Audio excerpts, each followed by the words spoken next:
This is DrDarnise's Salon and writing space for spiritually conscious creatives. Welcome back in and Happy New Year. Um, I just wanted to come on and talk about some books that I am reading or reviewing. And I thought I would share. And so I know that a lot of people are sharing, the best book of the year, the best books of 2020, and those kinds of things. And I have a list too of some favorite books, but they are not books that came out in 2020. These are books from important African American women writers that also have a spiritual theme to them, or a certain story where the character is involved in a sort of coming of age, finding herself, and some of that overlaps with spirituality. So I wanted to share some of my picks for what I'm going to call African American women's literature, spirituality, and I guess biography. There's biography in this too. So I'm going to start with one of my absolute favorite African American women writers in all the world, and that would be Zora Neale Hurston. So, of course, you should know Zora Neale Hurston. Like I always tell my students in college classes, how do you not know Zora Neale Hurston? So, famous writer from the Harlem Renaissance period and forward, and this is her most famous work. Their eyes were watching God. And this picture on the back is Zora herself. And so, if you don't know Zora, I would certainly hope that you would Google her and find out about her, and certainly read this book. It is a coming of age story of the character Janie, a young woman who is living in the rural South, a young Black woman, and exploring herself, her world, and she wants to have a life of her own. She wants to pursue her own interests. And most importantly, she wants to pursue her own happiness. We meet her, she's living on a farm with her grandmother. Her grandmother is elderly and figuring she's going to die soon. She wants to set Janie up with a good life. So she marries her off to an old man. But Janie has other ideas for herself. And so it's a beautiful story because it shows us not only a young Black woman who's making choices for herself in a time when that was really not allowed, but those choices include her husband, her lover, her exploration of her own sensuality, her blossoming as a woman, including her sexuality. And so it's just so beautifully written. And frankly, who does it better than Zora Neale Hurston? Um, I don't. There's not even high enough praise for Zora Neale Hurston, and certainly for Their Eyes Were Watching God.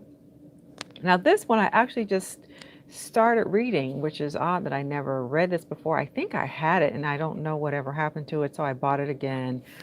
This is also Zora Neale Hurston.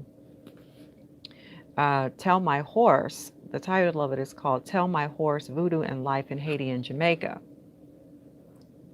So Zora Neale Hurston was also an anthropologist.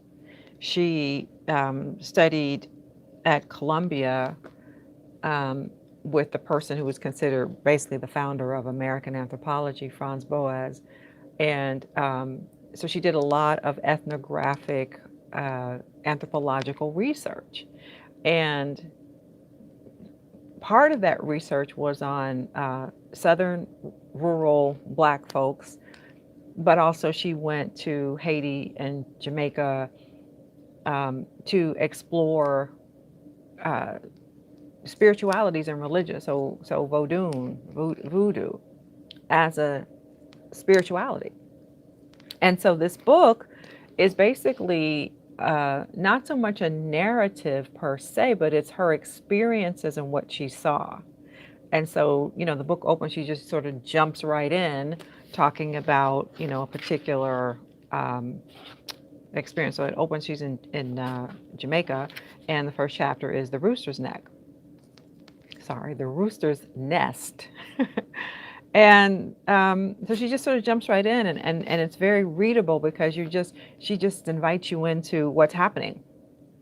Like, oh, I was sitting at this table, and then one person said this, and another person said this, and then this is the ritual, and this is what happened, this is what happened, and we ate this, and we did this dance, and this is what, and so it's it's a, I mean, I'm enjoying it immensely because I am a religion professor anyway, and I'm certainly, have I'm also a scholar and a practitioner of African traditional spiritualities, and so I'm infinitely interested in voodoo and everything African spirituality, essentially. And in the New World, what that looked like. And in the New World, that African spirituality took on various kinds of transformations. So what you find in Jamaica and what you find in Haiti is different than what you find in Africa, but also retaining the African spirituality. So it's a very rich resource to just have a sort of a look into the practices that these people were doing in particular Haiti and Jamaica. So that's Zora Neale Hurston. And, again, what could I say? What more high praise can I give for Zora Neale Hurston? Just one of, America's gifts in terms of Black women writers or just writers. And then Alice Walker, The Color Purple. Now, the older I get, the more I encounter a younger generation of people who say they never read the book, but they know the story because, it's made into a movie and a Broadway play, and so they're aware of The Color Purple, but they didn't ever actually read the book. And, again, in one of my classes, we actually read the book because it's written as, well, it's called epistolary, right? Which means in the form of letter writing. And the main character, Celie, again, another young woman on her own quest to discover herself, she is writing letters to God. And that is the format of the book. And so we get to see sort of the inner working of this young woman's psyche, what she's dealing with when she can't even tell anybody else, but she can tell God, or she can ask God, she can wonder out loud. And so, for example, it begins, "Dear God, I am 14 years old. I have always been a good girl. Maybe you can give me a sign letting me know what is happening to me." Now, right there, it's like, here is a young girl. You're being set up to go on a ride with this woman, with this young girl's story. I'll say it again. "Dear God, I'm 14 years old. I have always been a good girl. Maybe you can give me a sign letting me know what is happening to me."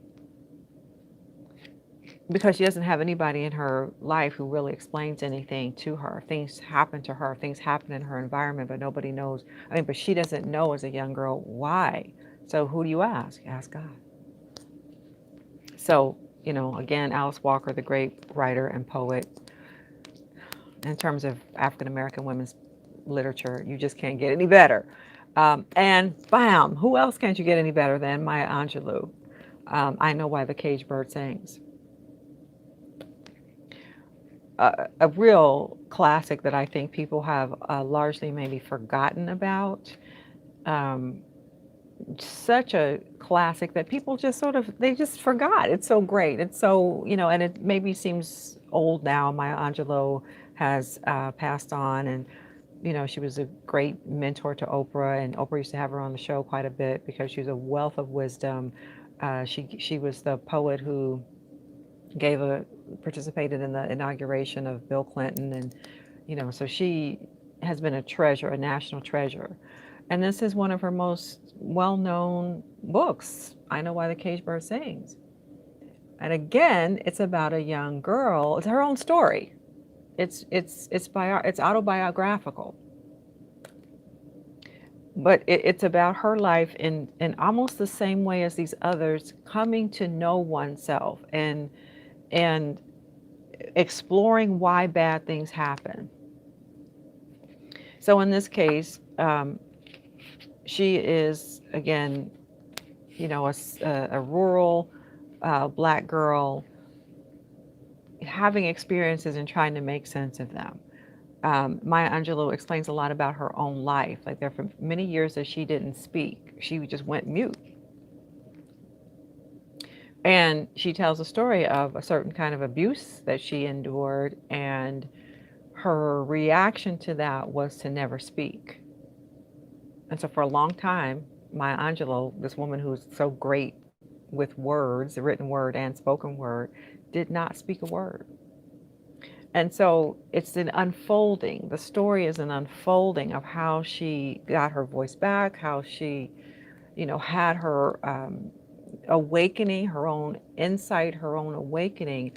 And again, these stories are primarily of young girls or teenagers. And there's not a lot of literature out there that gives us an insight into the interior lives of Black girls. And so these books are masterpieces of that.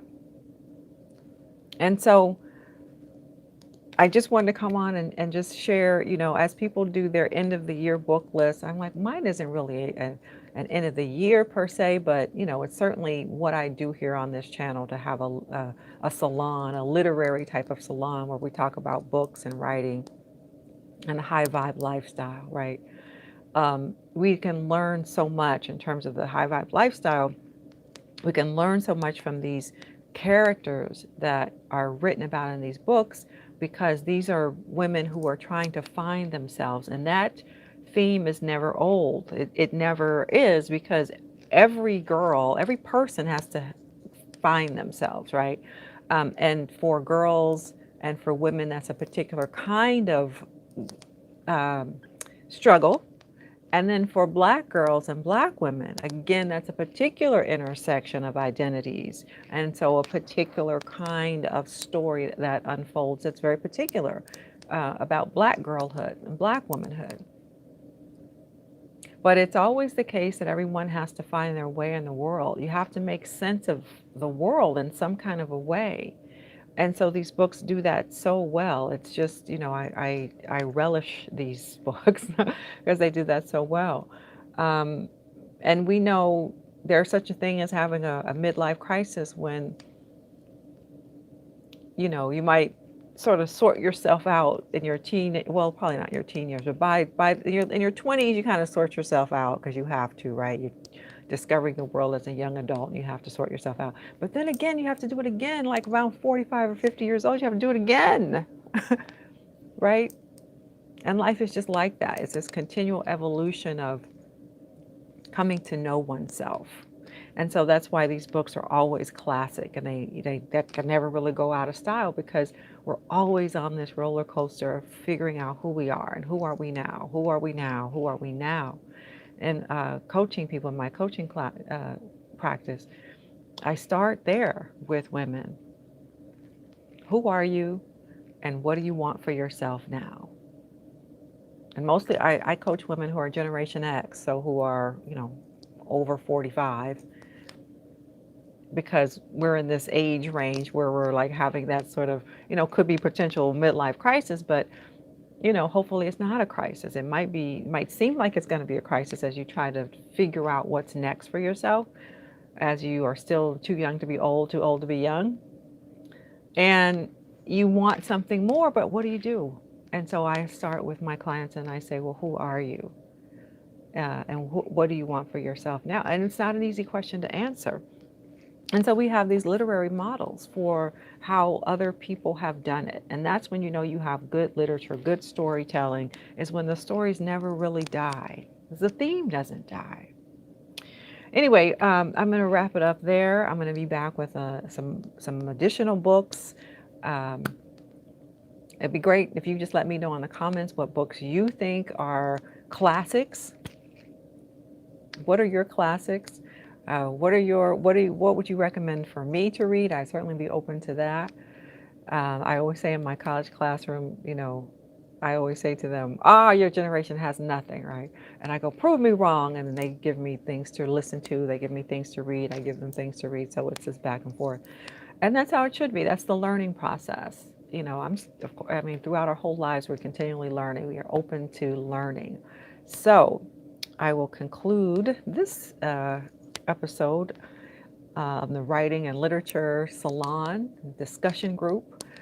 Again, but just by saying Happy New Year, and let me know your favorite books, your favorite classics, and bye for now.